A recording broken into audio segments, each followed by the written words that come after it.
नमस्कार, वाव नेहमीमध्ये तुमचं स्वागत आहे. आज आपण दाखवणार आहोत झणझणीत असा मटार खिमा. मैत्रिणींनो, असा खिमा तुम्ही सुद्धा करून बघा आणि आम्हाला चव सांगा कशी झाली ती. तर चला आता आपण सुरू करूया रेसिपीला. गॅसजवळ जाऊया. चला आपण मटार खिम्याचं साहित्य बघूया. हा मटार मी घेतलेला आहे, धुवून घेतलं आहे स्वच्छ, गरम पाण्यात जरा टाकला होता. हा एक कांदा घेतला आहे कापून आणि एक टोमॅटो घेतले आणि ह्यामध्ये घेतलेत काजू, तीळ आणि खसखस त्याला. आणि ही घेतलेली आहे आलं लसणाची पेस्ट. थोडासा गरम मसाला घेतला आहे फोडणीला. आता आपण आधी कांद्याची पेस्ट करून घेऊया आणि मग टोमॅटोची करू आणि मग मटार थोडा असा भरटच वाटून घ्यायचा मिक्सरमध्ये टाकून. हे कांद्याची आणि मी ही पेस्ट एकदम करते, एकत्र वाटते म्हणजे. तर चला आता आपण पेस्ट करून घेऊया. ही आपली कांद्याची पेस्ट आता तयार होते. मी काढून घेते आणि मग टोमॅटो टाकते. आता आपण टोमॅटो टाकलेले त्याची पेस्ट करून घेते. आता मटार आपले झालेले ते पण मी काढून घेते. असे ओबडधोबड अख्खे राहिले तरी चालतात थोडेफार. वरून पण टाकायला मी थोडे अख्खे ठेवलेले आहेत बघा. हे बघा असे मी वाटून घेतलेले आहेत हे. आता आपण गॅसजवळ जाऊया. आता आपण गॅस चालू केलेला आहे आणि कढई ठेवले, त्याच्यामध्ये तेल टाकले, जिरे टाकते आणि हा गरम मसाला घेतला आहे तो टाकते. एक तमालपत्र आहे, 2 हिरव्या वेलच्या आहेत, थोडीशी दालचिनी, 7-8 मिरी आणि 2 लवंगा. असा हा मसाला घेतलेला आहे, गरम मसाला. आता आपलं गरम मसाला झालेला आहे चांगला. आलं लसणाची पेस्ट घालते मी, ती चांगली परतून घेते. एकदम भन्नाट चवीचा असा हा मटार खिमा होतो. नॉनव्हेज खाणाऱ्यांना चांगला आहे हा खिमा खायला. आता मी कांद्याची, काजूची याची पेस्ट टाकते, खसखस, तीळ परतून घेते. कांदा आपला लाल होऊन द्यायचा चांगला. कांद्यावर मी थोडंसं मीठ टाकते, आणखीन लवकर होईल आपला कांदा. आता कांदा झाला का ह्याच्यामध्ये टोमॅटोची पेस्ट टाकते. आपला गुलाबीचा रंगावर होत आलेला आहे कांदा, मस्त झालेला आहे. त्याला तेल पण सुटायला लागले. आता आपला कांदा चांगला झालेला आहे. मी आता टोमॅटोची पेस्ट टाकते ह्याच्यामध्ये. पण कच्चा पण हे जाई परत आपण परतून घ्यायची.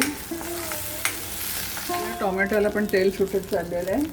आता एक मी मसाले घालते. मिरची पावडर टाकते मी अर्धा चमचा, जिरा पावडर टाकते पाव चमचा, धणा पावडर टाकते अर्धा चमचा,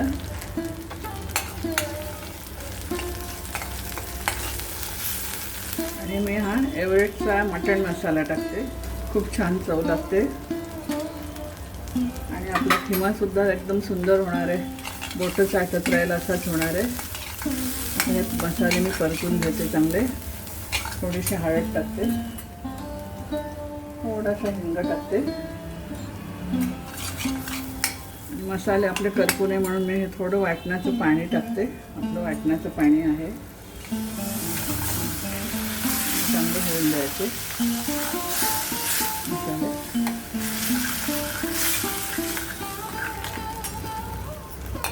आता मी थोडं झाकण देऊन ठेवते, म्हणजे आपलं वरती तेल पण येईल आणि आपले मसाले पण चांगले होतील.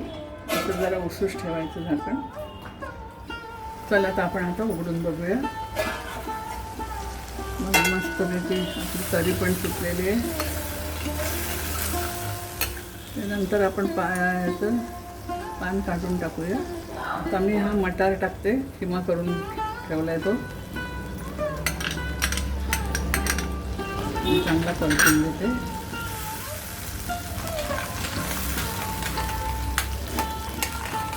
मटारचा किमा खातोय का बोकडाचा किमा खातोय हे तुम्हाला कळणारच नाही. असा आपला हा किमा होणार आहे. आणि ह्याबरोबर आपण चपाती, भाकरी, नान, भात काही खाऊ शकता. थोडीशी कोथिंबीर टाकूया. आणि मी अख्खा मटार ठेवला आहे ना, तो पण टाकून देते ह्याच्यावर. थोडंसं मीठ टाकते मी, कारण आपण टाकलेलं आहे आधी. थोडं पाणी मी अजून टाकते आणि परत झाकण देऊन ठेवते.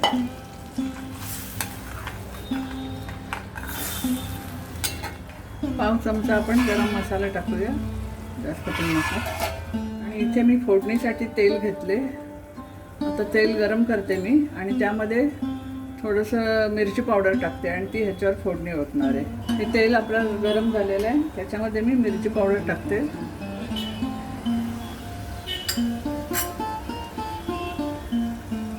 आणि ह्या खिम्यामध्ये मी घालते.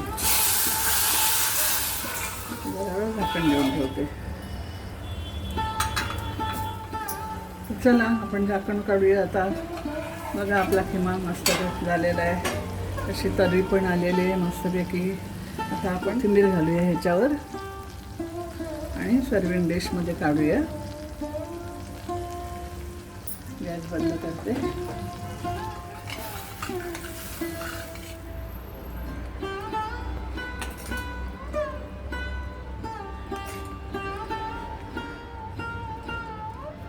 चला मैत्रिणींनो, चमचमीत झणझणीत किमा झालेला आहे मटारचा. तो मी आज चपातीबरोबर खाणार आहे. बघा मस्त झणझणीत असा झालेला आहे. त्याच्यात लिंबू पिळायचं मस्त. कोणाला वाटणारच नाही हा मटारचा खिमा आहे. किती छान झाला आहे बघा. आणि माझा हा व्हिडिओ तुम्हाला आवडला तर लाईक करा, शेअर करा आणि सबस्क्राईब करा आणि बेल आयकॉनवर प्रेस करा.